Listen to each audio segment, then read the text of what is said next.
uğurlu olsun deyirəm. Yusif həqiqətən də çox əziyyət çəkdi bu zal üçün. Yusifin bugünkü gündə onun uğrunda yanımda olmaq mənim üçün böyük şərəfdir.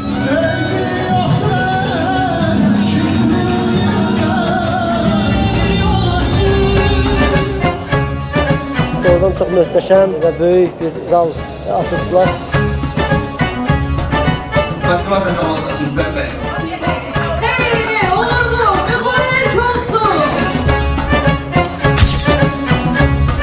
Qonaqlarımız gələn ayaqları var olsunlar. Həqiqətən mən belə gözləməzdim.